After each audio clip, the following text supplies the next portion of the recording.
पौष शुक्ला एकादशी व्रत कथा। पुत्रदा एकादशी महात्म। धर्मराज युधिष्ठिर ने पूछा कि हे भगवान, आपने सफला एकादशी का महात्म विधिवत बताकर बड़ी कृपा की।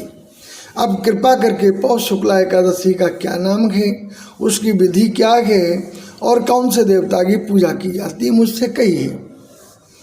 तब श्री कृष्ण बोले कि हे राजन, इस एकादशी का नाम पुत्रदा एकादशी है। इसमें भी नारायण भगवान की पूजा की जाती है। इस चर और अचर संसार में पुत्रदा एकादशी के व्रत के समान कोई और दूसरा व्रत नहीं है। इसके पुण्य से मनुष्य तपस्वी, विद्वान और लक्ष्मीवान होता है। इसकी मैं एक कथा सुनाता हूँ, तुम ध्यानपूर्वक सुनो।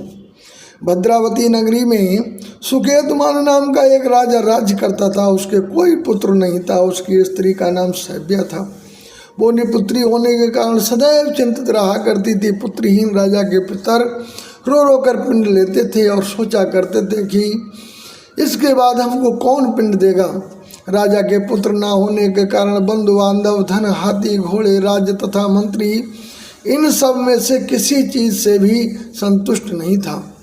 वो सदैव यही विचार करता था कि मेरे मरने के बाद मुझको कौन पिंडदान देगा।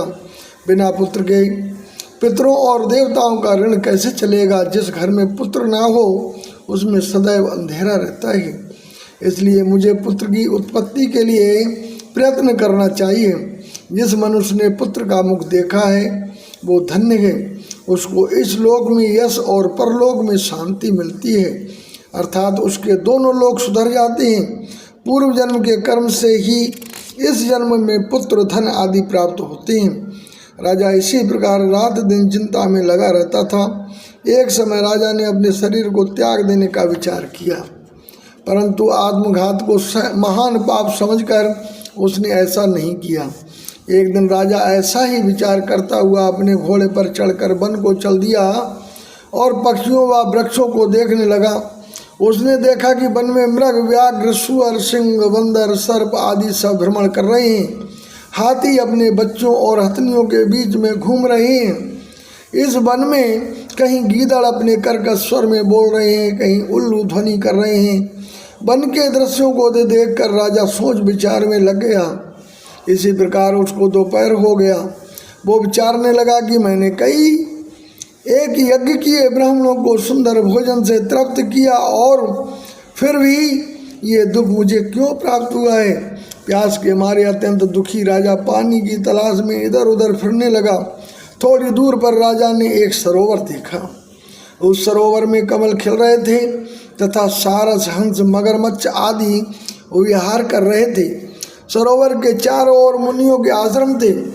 उस समय राजा के दाहिने अंग फड़कने लगे। राजा शुभ शकुन समझकर घोड़े से उतरकर मुनियों को दंडवत करके उनके सामने बैठ गया। राजा को देखकर मुनियों ने कहा कि हे राजन, हम तुमसे अत्यंत प्रसन्न हैं। तुम इस जगह पर कैसे आए, सो कहो। इस पर राजा ने उनसे पूछा कि हे मुनीश्वरों, आप कौन हैं और किस लिए यहाँ आए हैं, सो कहो। मुनि बोले कि हे राजन, आज पुत्र की इच्छा करने वाले को उत्तम संतान देने वाली पुत्रदा एकादशी है। हम लोग विश्वदेव हैं और इस सरोवर पर स्नान करने आए। इस पर राजा बोला कि हे मुनीश्वर, मेरे भी पुत्र नहीं है। यदि आप मुझ पर प्रसन्न हो तो एक पुत्र का वरदान दीजिए। मुनि बोले कि हे राजन, आज पुत्रदा एकादशी है, आप इसका व्रत करें। भगवान की कृपा से आपके अवश्य ही पुत्र होगा। मुनियों के वचनों को सुनकर राजा, उनके वचनों के अनुसार राजा ने उस दिन एकादशी का व्रत किया और द्वादशी को उसने पारायण किया और मुनियों को प्रणाम करके अपने महल को वापस चला आया। अंत में रानी ने गर्भ को धारण किया और 9 माह के पश्चात उसके एक उत्तम पुत्र रत्न पैदा हुआ। वो राजकुमार बड़ा होकर अत्यंत वीर, धनवान, यशस्वी और प्रजापालक हुआ। भगवान श्री कृष्ण बोले कि हे राजन, पुत्र प्राप्ति के लिए पुत्रदा एकादशी का व्रत करना चाहिए। जो मनुष्य इसका महात्म श्रवण व पठन करते हैं उनको स्वर्ग की प्राप्ति होती है। बोली विष्णु भगवान की जय।